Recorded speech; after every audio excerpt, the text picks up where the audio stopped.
लोग हुकूमती अहकामात को संजीदा नहीं ले रहे हैं। आमतौर पर नौजवान घर से बाहर निकल जाते हैं, मर्द हजरात घर से बाहर निकल जाते हैं, जिसकी वजह से हुकूमत को मुसलसल शिकायत हो रही है। और ये बात कहना कि नौजवानों में ये वायरस फैलता है, इस पर भी बहुत ज़्यादा सवालात उठ रहे हैं कि जी नौजवानों में वाकई वायरस कम फैलता है या ज़्यादा फैलता है। हम बात करेंगे याया जाफरी से जो कि पाकिस्तान में कोरोना के सेहतियाब होने वाले पहले शख्स हैं। उसके बाद हम आपको हकाइक बताएंगे कि हकाइक इस हवाले से क्या हैं। याया, बहुत शुक्रिया, आपने हमें ज्वाइन किया है और आपने कहा था कि आपकी ना तस्वीर चलाई जाए ना ही आप वीडियो पर आना चाह रहे हैं, मगर आप फिर भी आवाम के सामने अपनी सूरत हाल रखना चाह रहे हैं। एग्जैक्टली क्या हुआ? आप ईरान में थे, वहाँ आपकी तबीयत ख़राब हुई, आपने हजामत कराई थी, फिर आप पाकिस्तान आए, क्या एग्जैक्टली हुआ पूरा बताइएगा। 18 फरवरी को मेरी फर्स्ट टाइम जो है वो सिम्टम्स आए, जिसमें शदीद हेडेक था और वीकनेस थी, फीवर था, नोजिया था और वॉमिट्स हुई थी। उसके अलावा जब मैं पाकिस्तान आया 20 फरवरी को, तो एयरपोर्ट पे मुझे ना फीवर था और कोई और सिम्टम नहीं था। तो जो उन्होंने थर्मल गन से मुझे चेक किया तो मैं बिल्कुल क्लियर पाया और फिर मैं घर चला गया। फिर मैंने एक फैमिली डॉक्टर से मशवरा किया, उन्होंने मुझे कहा कि आप ब्लड CBC करा लें। वेरी नेक्स्ट डे डाउ हॉस्पिटल गया, वहाँ पे मैंने ब्लड सैंपल्स दिए, जिसकी रिपोर्ट जो है वो मोर देन परफेक्ट आई। फिर मैं भी मुतमईन हो गया कि मुझे ऐसा कोई वायरस नहीं होगा, तो मैंने यूनिवर्सिटी ज्वाइन कर ली। आने के 5 डेज़ के बाद मैं यूनिवर्सिटी में था 25 को कि मुझे सिम्टम्स दोबारा से आए, मगर बहुत माइन्यूट लेवल पे। तो मैं फिर दोबारा डाउ हॉस्पिटल गया सेम डे। उन्होंने कहा कि हमारे पास इसकी अभी फैसिलिटी नहीं है, आप आगा खान चले जाएं। फिर मॉर्निंग में मैं अगले दिन आगा खान गया तो उन्होंने मेरा टेस्ट किया, जो कि फिर पॉजिटिव आया। और आपको क्या अलामात हुई थी? सिम्टम्स में मुझे हेड स्पिनिंग थी, चक्कर थे, वीकनेस थी और हाथ पैर ठंडे हो गए थे, बुखार था, वॉमिट्स थी, नोजिया था। मतलब वैसे ही लोग बहुत ज़्यादा इसको नॉन सीरियस ले रहे हैं, तो उनको लगता है कि जवान है तो कुछ नहीं होता। तो आप क्योंकि 22 साल के जवान आदमी हैं, आप बताइएगा कि आपको लग रहा था कि ये बिल्कुल कंट्रोल से बाहर है, फीलिंग पहले कभी नहीं हुआ, या आपको कंट्रोल में फील हो रहा था जो कुछ वायरस होने के बाद आपकी फीलिंग थी? एग्जैक्टली जब फर्स्ट टाइम आए थे तो मुझे ये ऐसे ही लग रहा था कि ये कंट्रोल से बाहर हो गया है। और उस वक्त मैंने अल्लाह से दुआ की कि मुझे इस मौके पे हिम्मत और हौसला मिले। फिर जब पाकिस्तान में दोबारा दूसरी दफ़ा सिम्टम्स आए, उस वक्त बहुत माइन्यूट लेवल पे थे, वो अंडर कंट्रोल थे। और जब एक दफ़ा ईरान में ख़राब हुई, फिर पाकिस्तान में आके ख़राब हुई, उसके दरमियान आप यूनिवर्सिटी भी चले गए थे, एयरपोर्ट आने तक क्या आपकी तबीयत थी उस वक्त? जब पाकिस्तान आया एयरपोर्ट पे तो मेरी तबीयत नॉर्मल थी, ना मुझे फीवर था, ना मुझे कफ थी, और बस वॉमिट की फीलिंग थी, वो जहाज के अंदर रही थी मुझे। और उसके बाद जो क्वारंटीन में आप गए, वो टाइम आपका कैसा गुजरा? वहाँ आपकी तबीयत कैसे रही, कैसे आपका ख्याल रखा गया? जब मुझे क्वारंटीन किया तो डॉक्टर्स ने सिम्टोमेटिक ट्रीटमेंट किया, यानी कि जो सिम्टम्स थे उन्हें क्योर करने की कोशिश की। और मेरा फ्रीक्वेंटली वो सारा हेल्थ केयर का जो डे वो है रिकॉर्ड करते थे, fever, blood pressure, oxygen level, chest x-rays. तो अल्हम्दुलिल्लाह मैं क्योंकि जवान था और मजबूत, मेरी इम्यून सिस्टम मजबूत था, तो वायरस ने मेरे लंग्स को इफेक्ट नहीं किया था, तो नमूनिया और कोई और प्रॉब्लम नहीं था। तो उसके अलावा 10 डेज मुझे क्वारंटीन में रखा, मुझे मॉनिटर किया मुसलसल, और कोशिश ये की गई कि मेरी इम्यूनिटी को बूस्ट किया जाए। हेल्दी फूड, जूसेस, फ्रूट्स दिए गए। उसके अलावा डॉक्टर्स ने वार्म बाथ लेने का कहा था। ये बड़ी आम बात है, क्योंकि अब लोग क्वारंटीन से भागने के लिए अक्सर टेस्ट भी नहीं करा रहे हैं, और ये बड़ी अजीब इस वक्त सूरत हाल है। तो आप कह रहे हैं कि क्वारंटीन में जाने के बाद आपकी तबीयत ज़्यादा नहीं ख़राब हुई, जिस तरीके से आपकी इम्यूनिटी लेवल को बेहतर रखा गया वहाँ पर? नहीं, उसके बाद बिल्कुल ज़्यादा तबीयत ख़राब नहीं हुई। उसके बाद तबीयत तकरीबन अंडर कंट्रोल थी और नॉर्मल थी, बिल्कुल नॉर्मल फील कर रहा था। मुझे लग नहीं रहा था कि मेरे अंदर वायरस है। मतलब तो आप तो क्योंकि बता रहे हैं कि आप ईरान से आए, उसके बाद यूनिवर्सिटी भी चले गए, तो आप घर वालों के साथ उठे बैठे होंगे, यूनिवर्सिटी में दोस्तों के साथ मिले होंगे, तो सबके फिर टेस्ट हुए उसके बाद? जी एग्जैक्टली, जैसे ही मेरा टेस्ट पॉजिटिव आया तो गवर्नमेंट की जो ऑफिशियल्स थे उनकी कॉल्स आई मुझे। उन्होंने सारा मुझसे डेटा लिया कि आप किन किन लोगों के साथ गए थे, आप फ्रेंड्स कौन कौन से थे यूनिवर्सिटी में, सारे फ्रेंड्स का नंबर्स लिए। और घर वालों को रात को गवर्नमेंट की टीम ले गई थी हॉस्पिटल, उन्होंने उन्हें क्वारंटीन कर दिया। और जिन जिन लोगों से मैं मिला था, मैंने जो डिटेल्स दी, उन्होंने हेल्थ डिपार्टमेंट ने विद इन 1 और 2 डेज उन सबको लूप में ले लिया था। और उन सबके टेस्ट नेगेटिव आए? अल्हम्दुलिल्लाह सबके नेगेटिव आए। मतलब और हुकूमत की तरफ से सही तरीके से सारे के सारे केसेस पर फॉलो अप किया गया? जितने जो आपके बाद हुआ आपके साथ सही फॉलो अप किया गया? एग्जैक्टली, हुकूमत ने बहुत अच्छा काम किया और बहुत टाइमली रिस्पांस किया। मतलब अब जाहिर है कोरोना के हवाले से हुकूमत ने लॉकडाउन किया हुआ है, हुकूमत को भी शिकायत होती है, अवाम सुनते नहीं हैं। आप पे जो गुजरी है और आप एक जवान आदमी हैं, आप मुतासिर हुए इससे, आप क्या कहेंगे, क्या पैगाम देंगे अवाम को? जी, मैं लोगों को ये पैगाम दूंगा कि हुकूमत के ऑर्डर्स को संजीदगी से लें, सोशल डिस्टेंसिंग को फॉलो करें, हाथ मुसलसल धोएं और डॉक्टर्स की बताई हुई हिदायत पर अमल करें। और मुझे उम्मीद है इंशाल्लाह हम पाकिस्तानी इस वायरस को शिकस्त देंगे। बहुत शुक्रिया, आप हमारे साथ मौजूद थे, सेहतियाब हुए हैं पाकिस्तान के।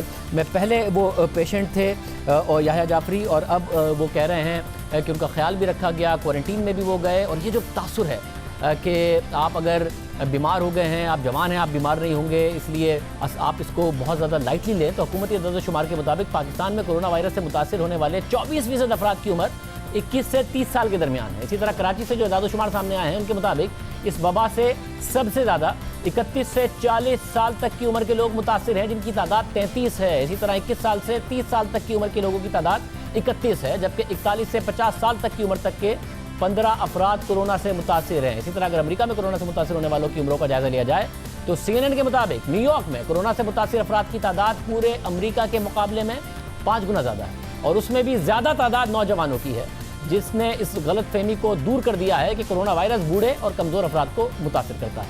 इस हवाले से अमेरिकी अखबार न्यूयॉर्क टाइम्स के मुताबिक इब्तिदाई टेस्टिंग डेटा के मुताबिक कोरोना वायरस से न्यूयॉर्क शहर के नौजवान महफूज नहीं हैं।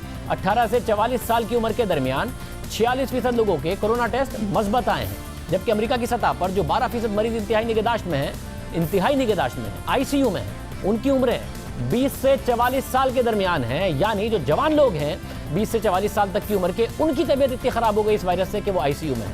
माहिरीन का कहना है कि नौजवान अफराद कोरोना वायरस से ज़्यादा मुतासिर हो सकते हैं। अमेरिकी अखबार के मुताबिक कोरोना वायरस के फैलने के इब्तिदाई मरहले में जवान लोगों में हुकूमत की जानिब से समाजी दूरी इख्तियार करने से मुतालिक दी गई गाइडलाइंस को जवान लोगों ने नज़रअंदाज किया। रेस्टोरेंट्स और बार्स में जाने का सिलसिला उन्होंने जारी रखा। नौजवानों के इस रवैये की वजह से हुकाम को सख्त इक़दामात उठाने पड़े, जिसके तहत रेस्टोरेंट्स, इसके अलावा बार्स और जिम समेत इस तरह के अवामी मकामात बंद कर दिए गए। इससे पहले कहा जा रहा था कि यह वायरस पहले से बीमार और 60 से ज़ायद उम्र के अफराद को ज़्यादा मुतासिर करता है, मगर न्यूयॉर्क में कोरोना वायरस ने नौजवानों को बड़ी तादाद में मुतासिर किया है।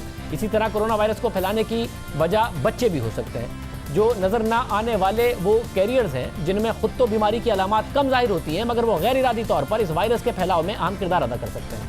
हालांकि नौजवानों की तरह बच्चों से मुतालिक भी ये समझा जाता है कि बच्चे इस वायरस से मुतासिर नहीं होते, मगर वो फैलाव का सबब ज़रूर बन सकते हैं। तो नौजवान भी और बच्चे भी इसमें अगर उन पर खुद असर नहीं होगा तो वो कैरियर्स होंगे और अपने घर वालों को मुतासिर करेंगे। इस हवाले से बरतानवी अखबार गार्जियन में चीनी रिसर्चर्स की एक तहकीक शाया हुई है, जिसके मुताबिक चीन के माहिरीन ने 2000 से ज़ायद बच्चों पर तहकीक की। उनमें कोरोना से मुतासरा और मुश्तबा बच्चे शामिल थे। तहकीक के मुताबिक उनमें से आधे से ज़्यादा बच्चों को सिर्फ हल्की सर्दी लग रही थी या फिर वायरस की कोई भी अलामात नहीं थी, जबकि 5% के करीब बच्चों में कोरोना वायरस की शदीद अलामात पाई गई। तहकीक के मुताबिक 1 साल से कम उम्र बच्चे ज़्यादा खतरे में थे। अहम बात यह है कि इनमें से बेशतर बच्चों में कोरोना वायरस की तस्दीक नहीं हुई थी, बस वो मुश्तबा थे। इस तहकीक से इस बात की तस्दीक होती है कि बच्चों में ज़्यादातर इन्फेक्शन मामूली नौयत का होता है। यही वजह है कि स्कूल की बंदिश इस वायरस के फैलाव को कम करने का मौसर तरीका है, क्योंकि बच्चे स्कूल में हर रोज़ जमा होते हैं और फिर अपने साथ कोई नया इन्फेक्शन लेकर घर वापस आ जाते हैं और फैलाव का सबब बन सकते हैं।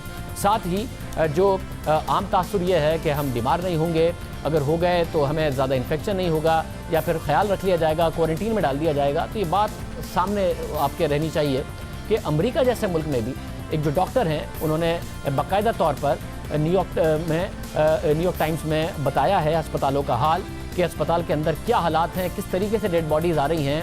उन्होंने ये भी कहा कि मुझे कोई डर नहीं है कि मेरे खिलाफ क्या कार्रवाई होगी, मगर मैं आवाम को बताना चाहती हूँ कि वो किस तरीके से ख्याल करें और क्या सूरत हाल है। ये ज़रा देखिए।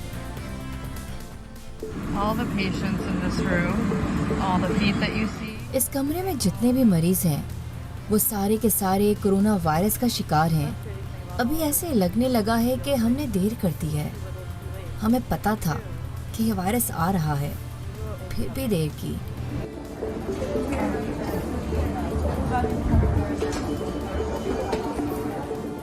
सूरत हाल बद से बदतर होती जा रही है।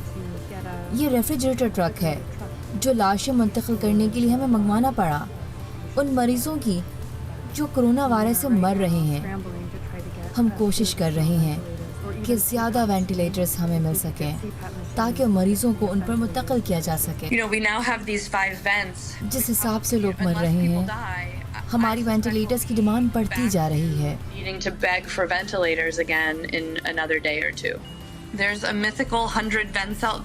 सदर से लेकर मुख्तलिफ हुकूमती अहलकार कहते नजर आते हैं कि सब ठीक है, चीज़ें कंट्रोल में हैं, मगर हम डॉक्टर्स के नुक्ते नज़र से देखें तो कुछ ठीक नहीं है। हमारे पास ना सपोर्ट है, ना वो आलात हैं जो हमें मरीजों का ख्याल रखने के लिए चाहिए।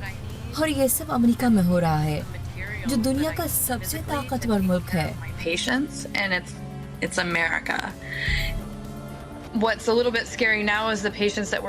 इस वक्त ज्यादा खतरनाक बात यह है कि ज्यादा लोग बीमार हो रहे हैं, और जो जवान ज्यादा बीमार होते हैं वो सेहतमंद हैं, ना वो सिगरेट पीते हैं, ना उन्हें दूसरी कोई बीमारियां हैं। वो नॉर्मल जवान लोग हैं जिनकी उम्रें 30 से 50 साल के दरमियान हैं, और आप आमतौर पर तवक्को ही नहीं करते कि वो इतने बीमार हो जाएंगे।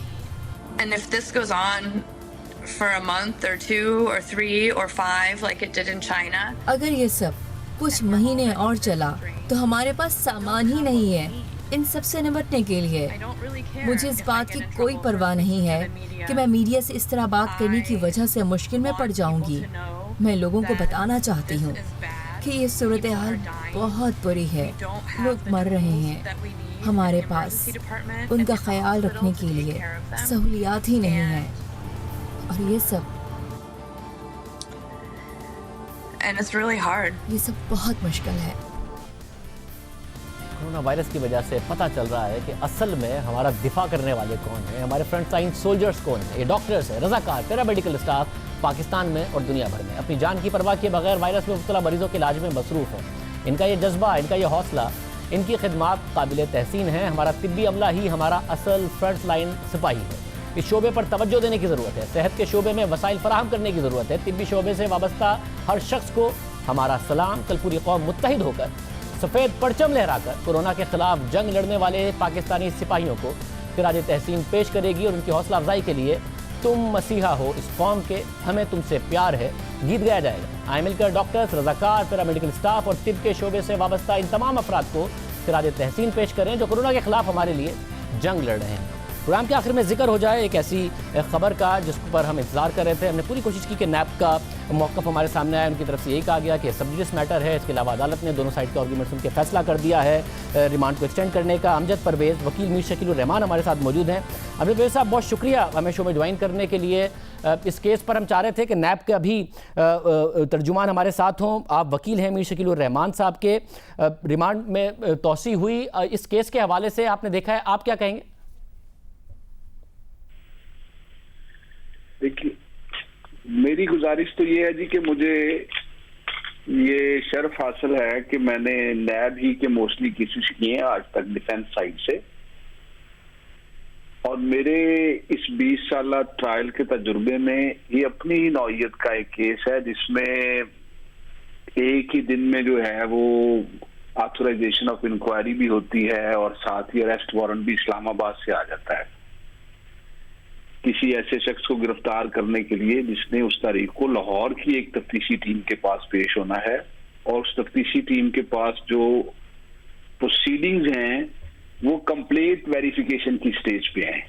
कंप्लेंट वेरिफिकेशन की जो स्टेज है उस पे तो नैब किसी शख्स को तलब भी नहीं कर सकता कि वो उसके सामने हाजिर हो। किसी की तलबी के लिए भी लाजम है कि पहले ऑथराइजेशन ऑफ इंक्वायरी होगी अकाउंटेबिलिटी ऑर्डिनेंस के तहत। इस मुकदमे में मीर साहब के खिलाफ जो फॉर्मल ऑथराइजेशन ऑफ इंक्वायरी है वो भी नहीं थी, लेकिन वो लॉ अबाइडिंग सिटीजन होने के नाते एक दफा 5 मार्च को होके आए उनके सामने, फिर दूसरा नोटिस मिला 10 को, उसमें 2 दिन का सिर्फ टाइम दिया कि 34 साल का रिकॉर्ड लेके आ जाएं। वो दूसरा नोटिस जो है उसमें लिखा हुआ है कि ये कंप्लेंट अभी वेरिफिकेशन के स्टेज पे है। तो ये जो हालात वाकयात हैं कि कंप्लेंट वेरिफिकेशन की स्टेज पे जब चेयरमैन नैब या उसके किसी मजाज अफसर को अख्तियार ही नहीं है किसी को तलब करने का, उस स्टेज पे बुला के उसी दिन जो है वो गिरफ्तारी के वारंट जो हैं वो निकलते इस्लामाबाद से हैं, जो बंदा है वो लाहौर की टीम के सामने पेश हो रहा है। तो मेरा केस ये था कि ये अनड्यू और unholy haste of exercise of authority of warrant of arrest है। और मैंने कोट किया कोर्ट के सामने कि without fear of any contradiction आप नैब से ये कहें कि ये दिखाएं कोई ऐसा केस नैब की तारीख में जिसमें कंप्लेंट वेरिफिकेशन स्टेज पे किसी शख्स को इन्होंने गिरफ्तार किया हो। मेरी मुतबाना जो गुजारिश थी कोर्ट के सामने वो इस मखसूस हालात वाकयात में कि नैब एक प्रेसिडेंट साबित पेश कर दे कोर्ट में तो मैं कोर्ट से बाहर चला जाऊंगा। मतलब एक तो हो गया गिरफ्तारी वाला मामला, दूसरा है जो केस के मेरिट्स हैं। मैं फिर कह रहा हूं कि नैब जब अपना वर्जन देना चाहे इस हवाले से, मेरिट्स के हवाले से हमसे बात करना चाहे कर सकता है। उस पर जो मामला है वो उस पर आपका क्या मौक़िफ़ है? सबसे बड़ी बात यह है कि अगर मान लें, मैं नहीं कहता मेरी ये इंस्ट्रक्शंस नहीं है ना मैं ये समझता हूं, मान लें कि किसी, पहली बात तो है कि कोई जुर्म हुआ नहीं है। दूसरी बात यह है कि अगर कोई जुर्म हुआ है तो कहते हैं जी एलडीए की जमीन, जबकि एलडीए की जमीन वो नहीं है, सारे लोग जानते हैं। रिकॉर्ड की बात है, रिकॉर्ड साबित करता है कि प्राइवेट लोग उसके मालिक हैं और प्राइवेट लोगों के साथ इनकी डील हुई है। इन एनी केस मान लें कि एलडीए के कोई ड्यूज अगर कोई पेंडिंग थे तो उसके लिए एलडीए एक्ट 1976 से लागू है। उसके अंदर एक मैकेनिज्म दिया हुआ है कि एलडीए एक्ट के तहत होने वाली किसी कानून की जो वायलेशन है, किसी ज़ाब्ते की जो वायलेशन है, उसकी शिकायत कौन करेगा, उस शिकायत को इन्वेस्टिगेट कौन करेगा, उस शिकायत का सुनने के लिए अदालत कौन सी होगी, उस अदालत में अगर साबित हो जाएगा तो उसकी जज़ा सजा क्या होगी। मैंने पिछले चंद सालों में ये देखा है कि नैब ने ये काम शुरू कर दिया कि वो अपने आप को एक सुपर इंस्टीट्यूशन समझना शुरू हो गए हैं, अकले कुल जिसे कहते हैं माजरत के साथ। एलएनजी का केस हो तो वो उसको उठा के अपने माहिर बिठा के देखते हैं, security and exchange commission of Pakistan का केस हो, 4G का केस हो, जो हम वकीलों को समझने के लिए एक्सपर्ट्स को हायर करना पड़ता है और उनसे रिक्वेस्ट करनी पड़ती है, वो रेवेन्यू का मैटर हो। तो जब कानून मौजूद है 1976 से कि अगर उसके तहत गलत कुछ अगर हुआ भी है तो उस कानून को ओवर राइडिंग इफेक्ट दिया हुआ है लेजिस्लेचर ने, कानून साज ने ये लिखा हुआ है कि इस कानून के तहत होने वाली किसी भी खिलाफ वर्जी की जो टेक केयर करनी है वो एलडीए के अंदर दिए एक्ट के अंदर दिए हुए मैकेनिज्म के तहत करनी है। तो उस मैकेनिज्म पे एलडीए आज तक खामोश है। एलडीए आज भी मुद्दई नहीं है इस मुकदमे में। अगर इस मुकदमे में किसी को मुद्दई होना चाहिए था तो वो एलडीए था, वो अथॉरिटी थी, वो समझती कि हमारे साथ हमारा ये को हमारी प्रॉपर्टी गलत चली गई है या किसी कानून कायदे की खिलाफ वर्जी हुई है, वो तो आज तक मुद्दई नहीं है नैब के सामने। किसी तीसरे शख्स की दरखास्त पे जो कि एक इंटरेस्टेड पार्टी है, जिसके बारे में इंस्ट्रक्शंस है हमारी कि मीर साहब उनके खिलाफ जो है वो केसेस जीते हैं, इस तरह की किसी शख्स की कंप्लेंट की बुनियाद पे जो है वो ये सारी एक्सरसाइज और ये जो सारी कार्रवाई है, बतौर एक पेशावर वकील के मैं ये समझता हूँ कि ये it's not in consonance with law.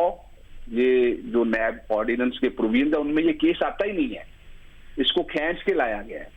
बहुत शुक्रिया, अमजद परवेज़ हमारे साथ मौजूद थे। हम मुख्तलिफ अपोजिशन पॉलिटिशियंस के लिए भी बार बार उठाते रहे हैं कि गिरफ्तारी की ज़रूरत क्या पड़ती है, केस के मेरिट्स के हवाले से सवाल उठाते रहे हैं। बाद में अदालतों ने अपने फैसलों में ये लिखा भी, ज़मानतें दी भी। इजाज़त दीजिए, अल्लाह हाफ़िज़।